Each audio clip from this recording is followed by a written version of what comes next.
Thanks for joining me again on The Wine Road. This past May of 2016, Sunset Magazine opened a satellite office in Cornerstone Plaza just south of Sonoma. That week, I attended their preview event, and there I met winemaker Tom Meadowcroft in his tasting room. I really enjoy the Meadowcroft Sangiovese and found his rosé blend of Cabernet Franc and Grenache rather creative, yet quite nice. I'll bring that up in a few minutes. Following up on Tom's invitation, I met him in one of the vineyards from which he sources his grapes. There was a high morning fog as we hooked up in the Louvau Russian River Vineyard just off River Road in Sonoma County. Now, this is one of those interviews I really enjoy. It's an intimate conversation, and you'll have the feeling of standing right next to us as Tom opens up about his winemaking style, thoughts about the industry, those he respects, and some viticulture practices that maybe some winemakers should leave behind. That might stir some things up. In this relaxed conversation, you'll really get a true sense of who Tom Meadowcroft is. He's certainly a very pleasant and likable fellow. I started by asking him about the timing of bloom in early 2016, which was just occurring at that time. Bud break started early again last year, but we had a cool spell, so I wondered if that may have slowed down the growth process. Yes, so I would say it's fairly similar to last year as far as starting off. It's been a very mild spring without too many frost events.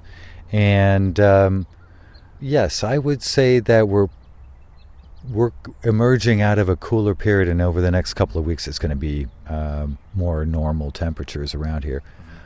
I am estimating that we're going to be seeing a harvest that is a harvest date that is fairly similar to what we had last year.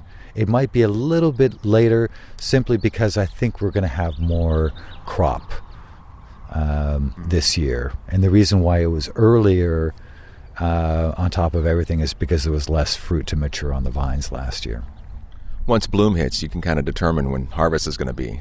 Is that right? It is traditionally true, yeah, that there's a certain number of days between the different periods of the vine development, the cluster development. You were talking about winemaking styles earlier. How would you describe yours? I really believe in great aromatics, and that follows with flavors in the wine that resemble, that are synergistic with those aromatics. And I also believe in having contrast, and contrast in flavors can be achieved by having good acidity in whites, and then having a flavor that can help to soften that burst of acidity. And so with reds, it is somewhat similar. It's about finding lightness and darkness, and Italians have great words for everything, and I think one word that comes to mind is called chiaroscuro, and chiaroscuro means lightness and darkness. And I think that word is in many cultures. I think we in Eastern culture there's the yin and the yang, and so I think it's really important to have those complements. And one without the other, then I find that my wines don't have the interest to me that I'm looking for. Huh, really? Are you working on that? The interest in the wine. Create something that will appeal to you. Yeah. You know, every year, I think it's what we as winemakers look forward to is looking back at what we made, looking at our notes from previous harvests, evaluating our wines from previous years, and saying, what would I do better, or how would I change this a little bit? Sure. And so I think that's what keeps us all coming back is wanting to keep working on our mastery of winemaking. You were talking earlier about having an artful style, so you don't mind trying some unique things or shooting from the hip or just having a devil-may-care attitude, I would think. I do, and I think I'm becoming more comfortable or confident in understanding that the devil is in the details, actually, and the more one has a chance to practice this craft, the more comfort we get, I think, in being able to expand on certain stylistic aspects of this grape growing, and say, well, why don't I try that? And how about if I blend in, as I was saying earlier, a little bit of Cabernet or Zinfandel with some Sangiovese, and what happens? And so, that is the really fun part. Well, a good example is your rosé, the Grenache Cabernet Franc pairing. It's not a typical pairing or a typical rosé. Right. And I think I told you the story that we were harvesting both the same day, and as we all know, last year was very short in many vineyards, so here I was left with 2 small lots, and I did not want to make 2 separate wines. So I threw them both together, pressed them, and with the idea that we were going to make a rosé. I had no idea whether it was going to work or not, and so perhaps that devil may care type of attitude of let's just see what happens, and it worked out. Yeah, it worked out, but it could have just been a terrible combination, you know. You didn't have much choice in that matter, did you? No, but I was willing to let's just say throw it all away if it didn't work. But you know, like in cooking or music making, I think at a certain juncture you can kind of look at these particular flavors and say, well, it may work. Yeah, it may work. And familiar with them. Yeah, and so there again, I can't encourage enough winemakers to play with those kinds of things, and separate out a few barrels every year to do something that you wouldn't normally do, and hopefully in larger wineries they'll allow a winemaker to do something like that, to have their own little playpen of something that is unique, because it's from those. It's from that creativity that can spring some really great new wines, and that's what we all want here in California, or for that matter anywhere in the world. Is that let's not be static. Let's not believe that there are just certain things that we have to conform to. Why don't we break away and try and do something different? Your brand is your name, so do you have a boss? Or is there a hierarchy above you? Or I like to say I work for all of my employees, and ultimately we all share together really well, which I think has been just fantastic as far as having this team that is so easy and open at wanting to share ideas, and that I allow a lot of creativity to exist in our organization. And so in the end, maybe my role is to steer that creative process, and I guess somebody has to say no, and maybe that's me. So you're not owned by any investors or any small or large corporation? No. So you have more freedom. I really do. But that freedom has such responsibility. Sure. And ultimately, it's that responsibility to my customer who's buying my wine. And, that's why I love being there, visiting different distributors to get feedback from store owners, in my tasting room, listening to customers and hearing what they have to say. Because it's... in the end, if I'm not making good wines and they don't enjoy them, then it doesn't matter what craziness I'm doing. It's not going to work. Yeah, you can be found in the tasting room on occasion. Yeah, that's right.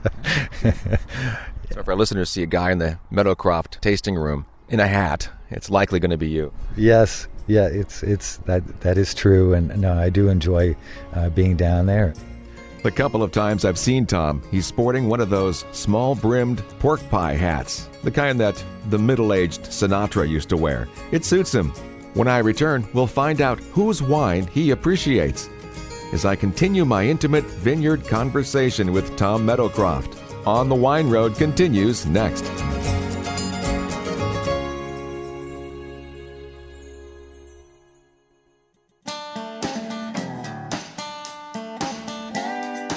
We're back on the Wine Road. I'm Jeff Davis. I'm in the midst of an early morning vineyard chat with winemaker and viticulturist Tom Meadowcroft of Meadowcroft Wines. You're invited to continue to tag along with us as we walk and talk about winemaking. At this point, I asked him whose wine he appreciates and likes to drink. Oh, I think one of my the one winery that inspired me, and the winemaker behind that winery is Paul Draper at Ridge Winery.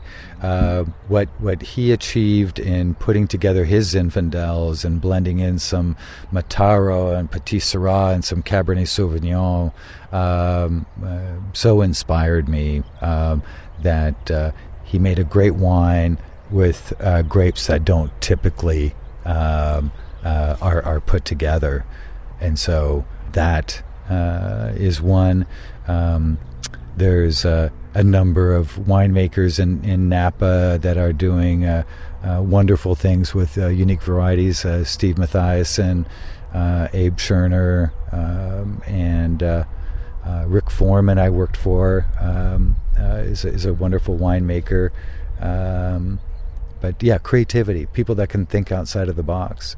And an example of what Rick Foreman and I did in 97, was a blend of Chenin Blanc and Sauvignon Vert. And Sauvignon Vert is, I think, related to Sauvignon Blanc. And so I went running around looking for some Sauvignon Vert in Napa Valley, and so we did that blend of those two varieties. And Actually found some, huh? Yeah. It was sort of like these old Sauvignon Blanc vines that we're seeing right here, and it made a wonderful, beautiful wine. Yeah. At this point in my time with Tom Meadowcroft, we're kind of going off interview and just conversing. I just kept the recorder rolling. I was asking him his thoughts on appellations and terroir. I truly believe some of these really good winemakers, they've had an opportunity to truly understand how to grow grapes to the particular site. And once you can understand all of these different variables that go into what it takes to growing a healthy vine in a particular site, you can make great wines, great grapes, and hopefully turn it into great wines on many different places, all over the place. And therein comes the next responsibility, is that creativity of the winemaker, of being able to do something that we just love to drink, and has a particular voice that is just so unique. So it's a big responsibility, I think, for all of us in the wine industry to look at going forward, is to dig deep into one's self and into one's if one's a larger company, to dig into the persona of that company, of exactly what you are, and what is your philosophy and your image and your wine style, and celebrate that, because there are so many great places on this planet that are going to be producing grapes over the next 30 to 40 years, and we've hung our hat on terroir for the past 100 years or more, and it's time to put that hat aside, and go beyond that. Wow, that surprised me. He's the first winemaker or wine grower I've heard say that. That topic may come up again in another show. Now, in the past, you may have heard me talk with winemakers about blending and its process of creativity. We mentioned Tom's Cabernet Franc Grenache Rosé blend he did. Here's a further conversation on blending, and you chefs will appreciate his comparison of sprinkling in the right ingredient to make something delicious. With me, I have about 12 different varieties of wine grapes.